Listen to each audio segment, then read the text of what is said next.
Hey guys, Al here, Vitalize Seed. Hope everybody's doing well.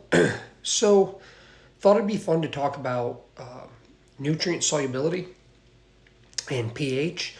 So, I'm sure everybody's seen this chart behind me, but I don't think what people, or I don't think it gets talked about enough is what's important about pH? Like, what is it doing? Like, why do we want a pH of a certain magnitude relative to the crops or relative to the crops we're trying to grow, right? So sometimes people would say iron, we want a low pH. And as you see here, well, that makes sense if you're looking at this chart because iron's more available there. But why is iron more available there? Well, the reason is because everything that we're talking about in soils is around this idea of nutrient solubility or nutrient availability. So you need your chemical structure of your soil to allow water flow and airflow for aerobic activity and biology and all those good things to happen. And then we want biological stable aggregates that are forming through diverse root structures and diverse cover crop systems like our Vitalize 1-2 system. And then we want to make sure our pH is adequate, because when you have your pH adequate for the crops that you're trying to grow, you're going to get that chemical solubility occurring. So what does that mean? Well, as you can see here, is if a soil is very acidic, well, iron's going to be more available. Well, why is that? Well, because it's going to be more soluble in a highly acidic environment.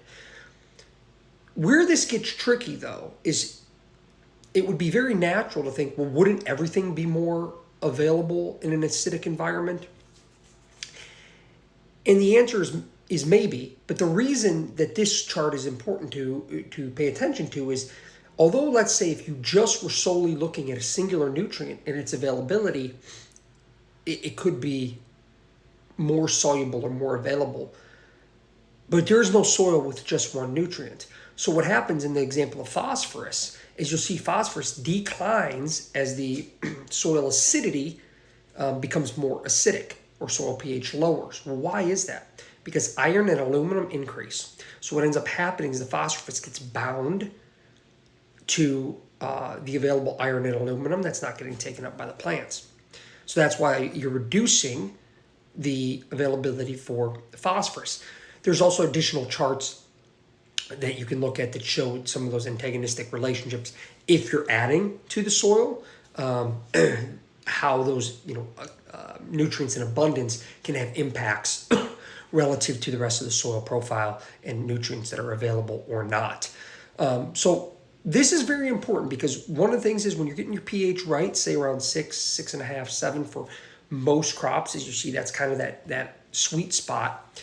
You then can realize, okay, well, how are we going to get some of these other crops, other nutrients available for those crops? And we can do that through biology. Obviously, root exudation or root exudates are acidic.